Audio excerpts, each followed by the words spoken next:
Hello, everybody, and thank you for joining the Predix Fireside Chat. My name is Nick Castillo, and I am your Community Manager here at Topcoder. Joining me today is the Community Manager for Predix, Jon Zucker. Hi, Jon. Thanks for joining us today. Good to be here. Thanks for being here. This is gonna be fun for the community. Could you share with us a little bit of what you do for GE Digital? Yeah, absolutely. So again, thanks Nick for inviting me, and hi everybody. My name's Jon Zucker. I am the Predix Developer Community Manager here at GE Digital. I work in our developer relations team for Predix. So we look after all of our Predix developers around the world. My primary responsibilities here is, as the community manager, I run our online developer forums. I also run our Predix Builder Influencer program. So this is our program that recognizes and works with our top Predix developers from around the world. And I also spend quite a bit of my time working on sourcing and reviewing and publishing a lot of the technical content that you see on our predix.io website. So let's see, I've been with GE Digital now for about 3.5 years, our San Ramon, California office. And prior to joining GE, I spent quite a bit of time in the IT security space as a product manager and product marketing manager. Awesome, thank you. All right, so to get things kicked off, do you think you could explain what the industrial internet and Predix is for those who may not know? Yeah, good. So what I'd like to do is I'm gonna go ahead and share out a few slides to kind of go through just some introductory information about the industrial internet, why we're really excited about it here at GE Digital, and more importantly, excited about it for everybody, you guys, as developers. So we'll go through that. I'll talk to you a little bit about the platform, Predix. We'll go through a case study, and then we'll talk about all the cool things that we're doing with you guys, with the folks at Topcoder, to get all of you started, if you haven't already, on using the platform. So I'm going to go ahead and switch over to PowerPoint. I'd also like to add that we'll take questions at the end too, live. So if you have any questions, you can start populating it in the chat feed on the right side. Sounds good. So Nick, can you see my screen? I can. You're good. Great. Okay. All right. So we are in this world of the IoT, Internet of Things, right? You hear a lot about it. It's a pretty neat area, a pretty neat space to be involved in. We at GE Digital, we refer to it as the industrial Internet of Things. And really what it's about are these kind of three main things: is connecting machines to the internet, harvesting the data off of those machines, running analytics on that data to give you insight into the operations of that of that piece of equipment, and then delivering that information to people. So a couple things that are different about the industrial internet. First, it's the machines, the things, right? Industrial Internet of Things. The things that we're talking about are industrial things.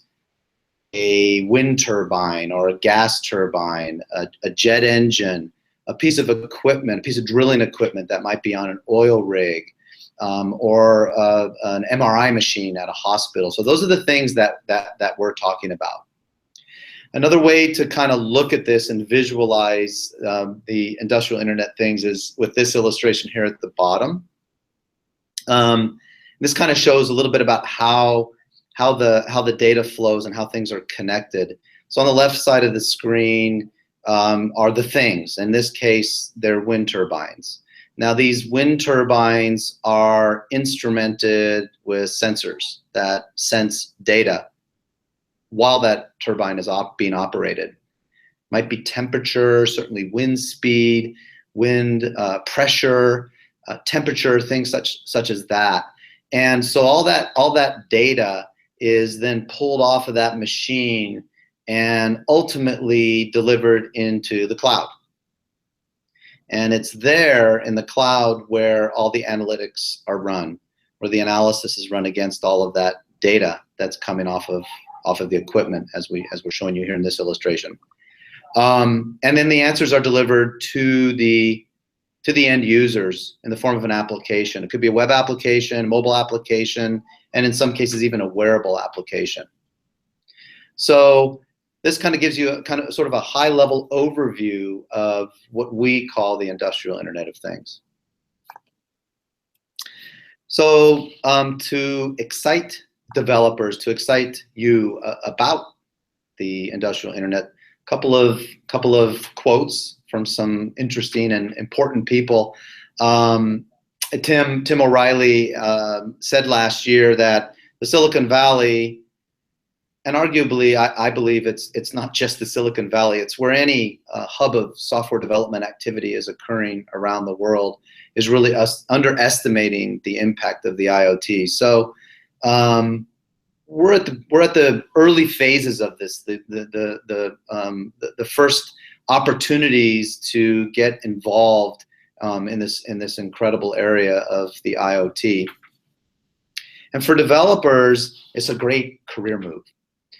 Jeff Immelt, who's our CEO, obviously has made a huge commitment here at GE and investment in the industrial Internet. And he recognizes, and we do as a company, that it's not going to happen unless we have software developers, right? Nobody's going to get the information, nobody's going to get the answer on how to run a piece of equipment more efficiently or be able to predict when a piece of equipment's going to fail unless they have an application. And it's you guys, it's us, it's the software developers that are going to write the code for that application. So there's big demand for software developers in this space. And for those of you that are early in your career or about to start your career in software development, it's a super exciting time. There's lots of opportunities. Yeah, it feels like it's such like a huge space to be involved in. There's plenty of opportunity. It is. There's lots of opportunity, and you know, I love it because it's very tangible, right? And I'm going to talk through some of the outcomes that can be delivered. You know, it's equipment, it's things that you drive by every day right. In your town or every day on your way to work. So it's super exciting. So let me talk about what we call the power of 1%. And so, you know, 1%, it's not a lot. It's just 1%. Mm-hmm. And when you look at changing something by just 1% in this area or this era of the industrial Internet, the outcomes, the savings, the benefits are huge. So I just kind of want to walk you guys through some of the outcomes that could be derived across the main industrial verticals that we're focusing our platform on. So aviation's a huge area and a huge opportunity for the industrial Internet, and you'll be able to reduce fuel consumption by jet engines, as an example. And you can see here the number is pretty staggering across the US aviation industry by reducing fuel consumption by just 1% in aviation. And it's great for the airlines, right? Because it's got a huge financial impact, but it's also good for the environment.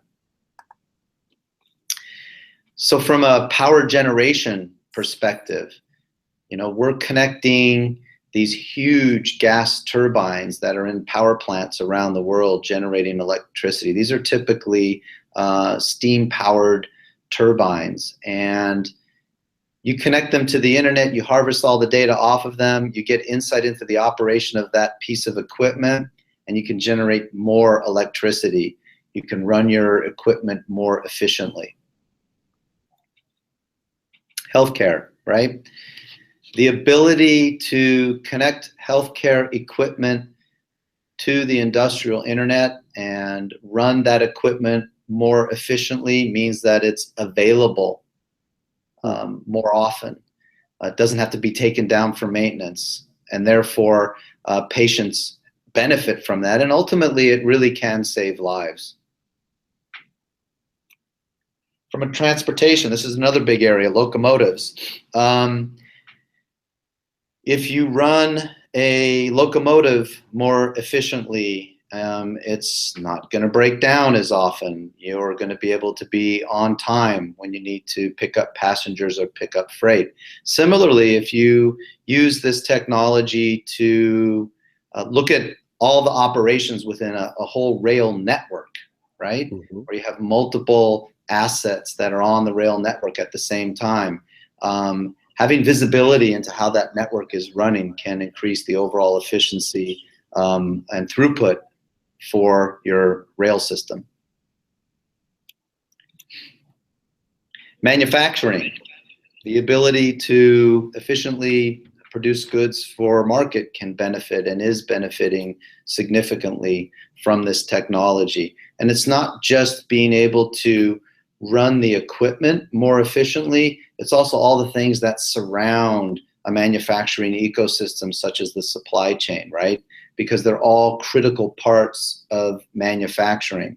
And again, being able to increase or reduce or run something more efficiently in the manufacturing space results in a much higher output.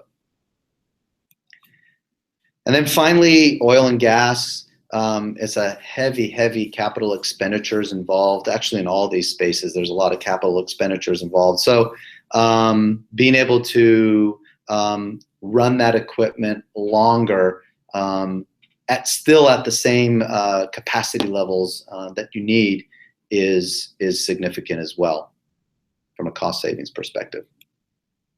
So we believe in this. We're seeing this with our customers who are consuming these applications that are being built for the industrial internet. And overall, it's 150 billion plus across all these industries of opportunity. Okay. Oh, it's amazing. Yeah, it's big, right? It's big and it's exciting. So I hope that at this point you are curious and interested and excited and bought in and maybe want to get started. So we as software developers, okay, what do we do? How do we get started? It's the next natural question, and hopefully you don't feel like this, but you do. You may, and a lot of developers do, because there are new things and new and exciting things that you need to learn and understand in order to build the kinds of applications that can deliver those outcomes. So from a technology perspective, there's a lot of things and a lot of technologies that you need to be aware of, and this is just a sampling of some of them. So we talk about IT. Everybody knows IT, information technology, but OT might be something new to you, and OT stands for operational technologies. So these are the technologies that exist at the equipment level, or at a, say, power plant level. These are all the control systems that sit near the equipment itself, right? And there's software involved too at this OT level. So when you look at some of these words that I've got listed here, some of them are familiar, some of them may be new. Some of the new things that you need to start thinking about that you'll be exposed to in this world of the industrial internet. For example, the way things connect to each other, right? Yeah, we're going to leverage a lot of the existing technologies that send data to the cloud and run analytics in the cloud. But there's also connecting machines to machines. So there's new protocols that you have to learn and understand. There's software, as I mentioned, there's software that in some cases is actually installed on the equipment itself or very close to the equipment on a gateway. And so the understanding of embedded systems is potentially a new area. In this world of IoT and industrial internet, data science is huge. So we have a whole class of software developers that are data scientists that are writing algorithms to go and analyze all the data that's coming in. We have actually a pretty big data science community. Could you kind of expand on that? Maybe some examples of how data scientists are utilizing? Yeah, I mean, if you think about creating a new solution, a new application, I mean, ultimately, you want to get information out on the operation of a piece of equipment, or maybe a whole fleet of equipment, or a whole enterprise, a whole industrial enterprise. And all that data is going to pour into the cloud. And so it's the data scientists that are going to leverage some of the capabilities in the platform to essentially apply their algorithms to that data, run the analysis, and bring it back out and deliver to the end user on the application. So we've got, and I'll go through this here in a little bit, we've got over 100 different analytics. These are algorithms that our data science team has built that are available for use in the platform. So data science is huge. Very cool. Okay, so there's some new stuff that you're going to have to learn, right? And we're exposing all that to you and giving you the opportunity to do that with our platform, Predix. So Predix is our industrial internet software platform. The users of Predix are you guys. The users are developers. It's a development platform. It's not an end application that for an end user to run and get insight into, into their operations or into their equipment that they're running. Mm-hmm. So that's the platform. There's a few important things that I just want to highlight for you about the platform. And we don't have a ton of time, but there's a ton of information that you all have available to you through Topcoder and through our Predix.io website that will let you double, triple click into this data. So it is platform as a service. It runs in the cloud. As a developer, to get access to Predix, you need a subscription, or probably most of the folks who are on the webinar with us, you've got a free trial that you're using. It is built on Cloud Foundry, which is an open source platform as a service, and leverages the microservices architecture for all of the services that we deliver. So everything runs on Cloud Foundry in the cloud. Cloud Foundry is an incredibly robust and flexible platform as a service that we run on top of. All of our services and the APIs that they offer to you are built on the microservices architecture, which makes them really easy to concentrate and focus your coding efforts on, and then integrate and connect to other microservices as you build out your application. We offer a significant catalog of these services, as I mentioned before, analytics. So this is where you go and look at what's available to you to write your application. And I'll show you an example of that here in a second.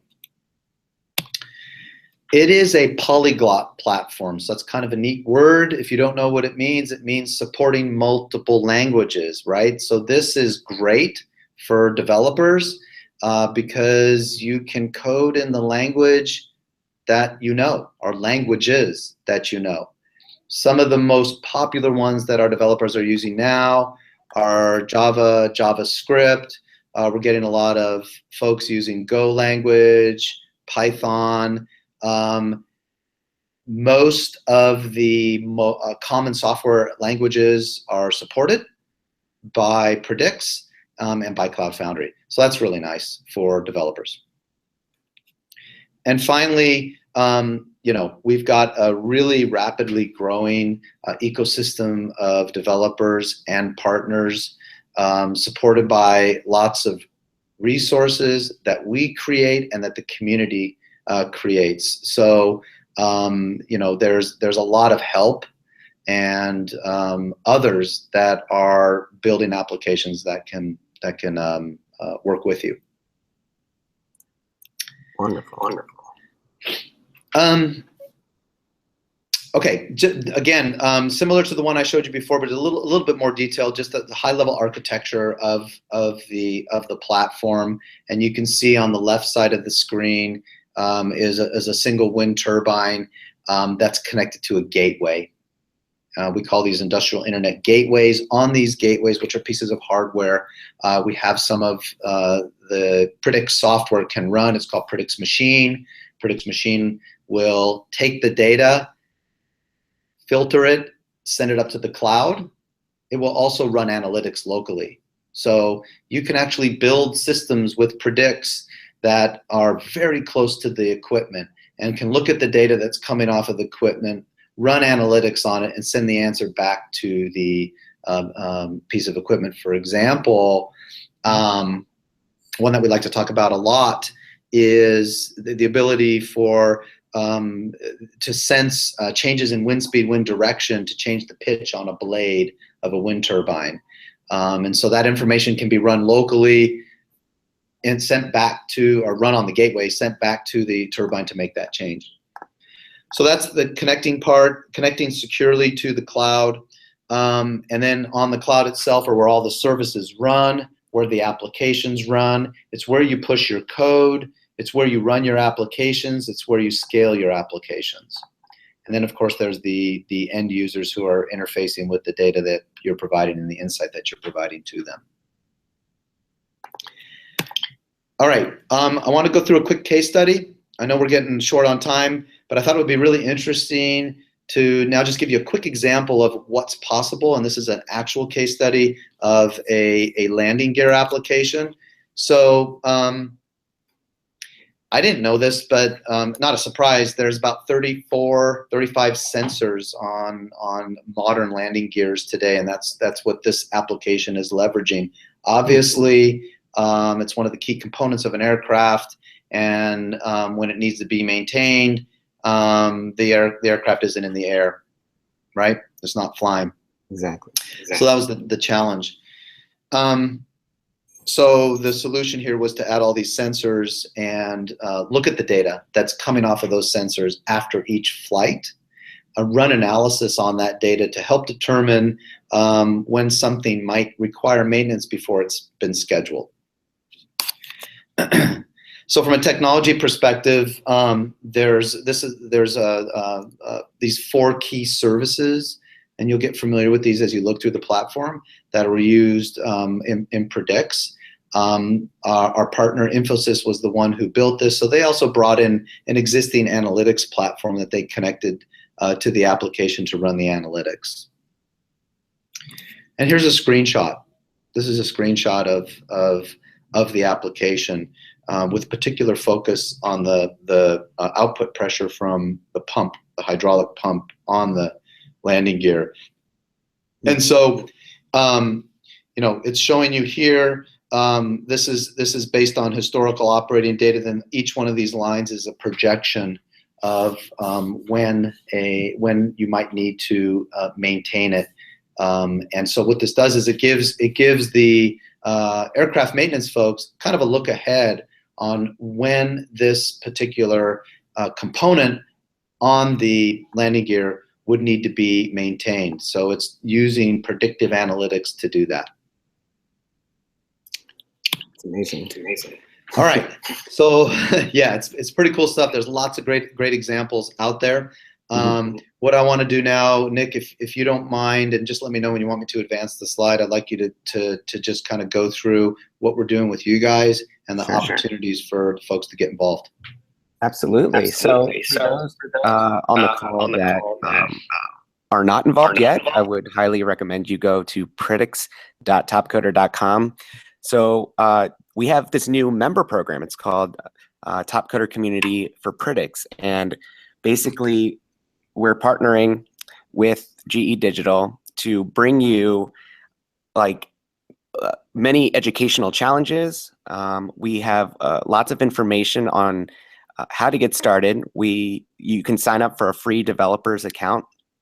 So you guys are kind of getting on the ground floor of this. I like to call it a movement in this space. So you all are getting a head start. We're very excited about it. As I mentioned before, there are fun challenges that we are providing. Currently, right now, there are about 5 challenges out there, I believe. Thank you. And each one has a TCO points associated to it. There's 500 TCO points available for completion of each of these challenges. And we still have about 2 left to launch. They're not launched yet. They all last for 2 weeks. So we actually relaunched the Hello World one. So that's going to stay up for a little while longer.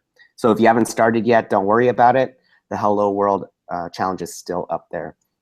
And once you complete all 7 of these fun challenges, you'll be awarded the Topcoder Predix Community Badge, which pretty much says you are certified as like a Topcoder Community Predix member. You're certified. You've done all the challenges, and that denotes that.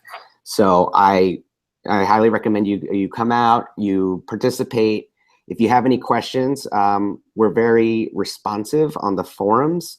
I believe, John, you're on the forums as well. You might be posting some things soon. Yeah, well, actually, yeah, about an hour or so ago, I put a post up on the forums, so that if anybody has any questions for me, definitely ask them there. Perfect. So you guys have direct access to John right there. If you have any questions regarding Predix that the Topcoder folks can't help you with specifically. This is a good slide. I suggest you maybe screenshot it just in case you miss it if you want to check out any of these links. John, are you also posting this in the forums as well? Yeah, I'll do that. Cool. I'll thank you for that suggestion. Yeah, I'll go ahead and do that for sure. Cool. So you don't have to, I guess, physically type in that forum thread URL. Awesome. Appreciate it. Well, it looks like you have a couple fans in here already. Arianato says, moving all the data to the cloud can make life easier. So I agree with that sentiment. Definitely. Great. Is that the end of the slides that we have for us today? Yeah, that's it for the slides. So if there's any questions that have come in, I know we've got a few more minutes left. I'll do my best to answer them. Right, and we can go over a little. That's not a problem.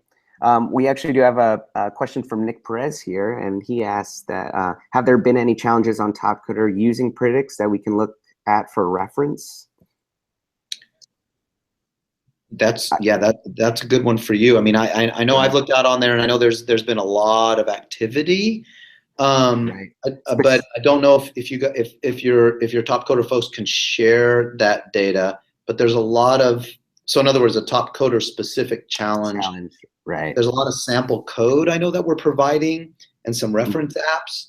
But I'm not sure. Maybe you know, Nick, if well, I think right now the reason that we're doing this community, right, is to kind of bolster up interest and kind of train the members who are interested in this type of technology,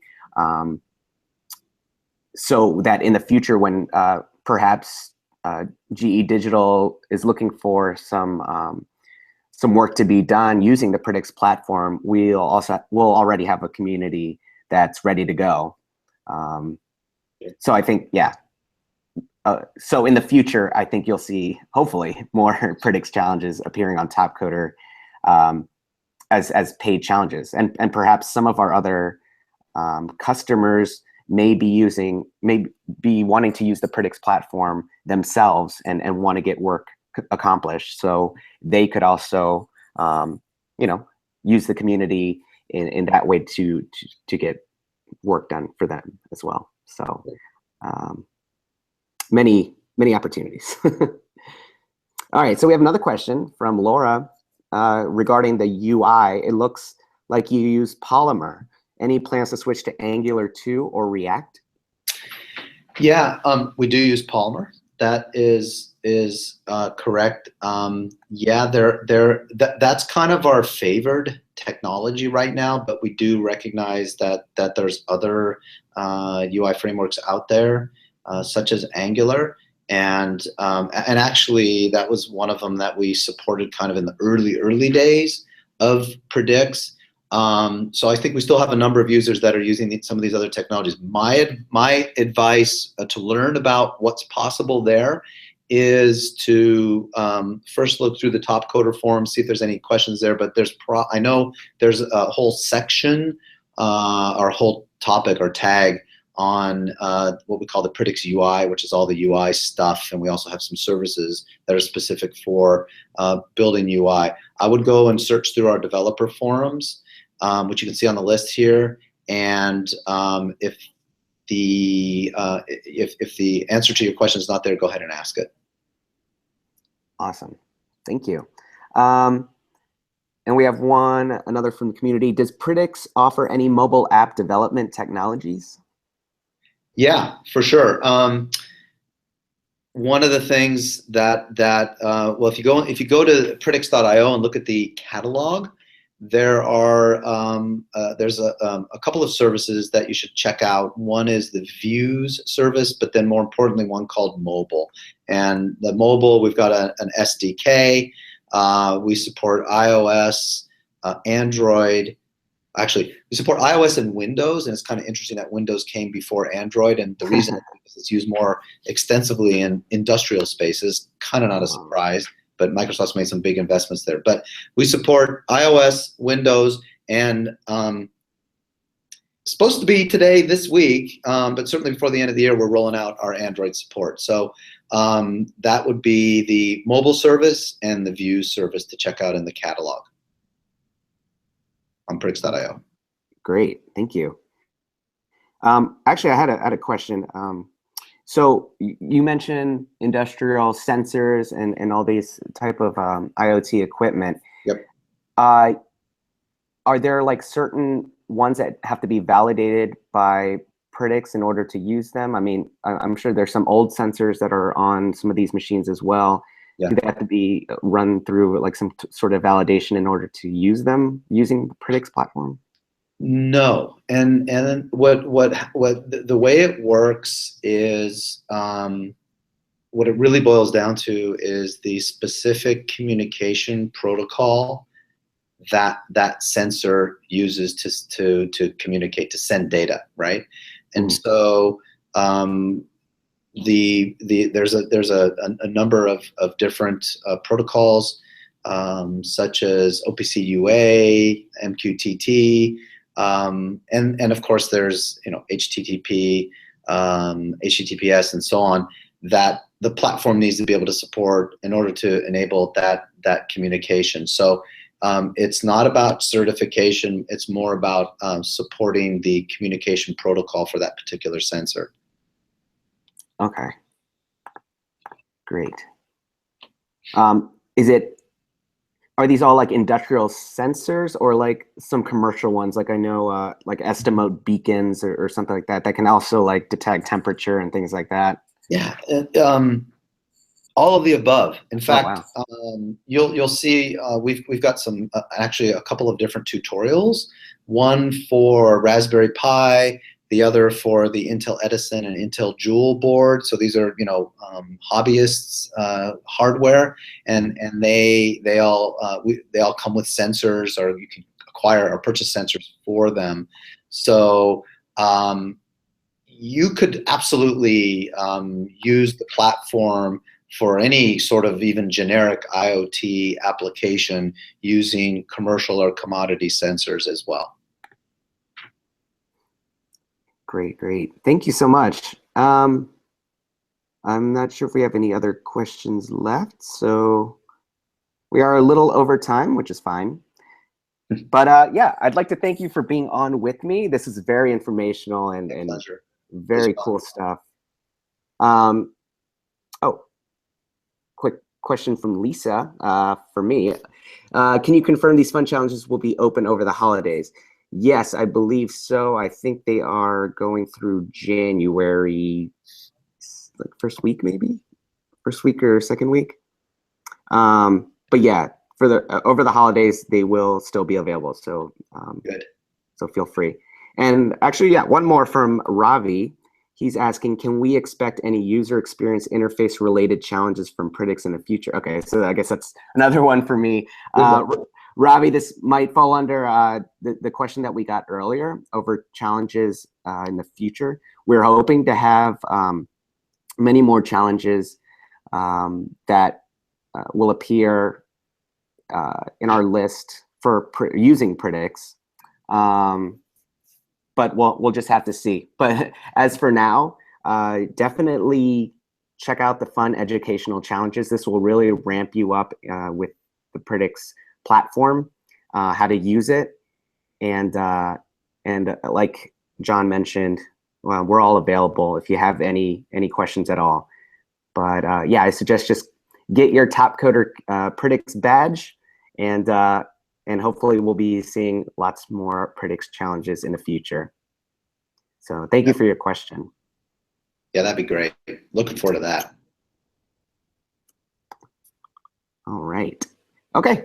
Well, I think that does it for us. If you want to stop screen sharing, maybe we can see your face one last time. Okay. before we go. Let me, here we go. Am I back? You are back. Yes. Thank you. Yeah, thanks everyone. It was really fun, and we're super excited. Jump in, dive in. If you have any questions, post them on the forums. And great ideas about doing things in the future, because it's super exciting time. So thank you for the opportunity. Yeah, most definitely. Thanks for joining us. I hope everyone enjoyed our fireside chat. And again, go to predix.io if you want to learn more about that. Predix.topcoder.com to get involved in the community on Topcoder. All right, I'm Nick Castillo. Thank you so much for joining us today. Hope you have a great rest of your holiday, rest of the month. Thanks everyone. All right, see ya. Bye-bye. Bye.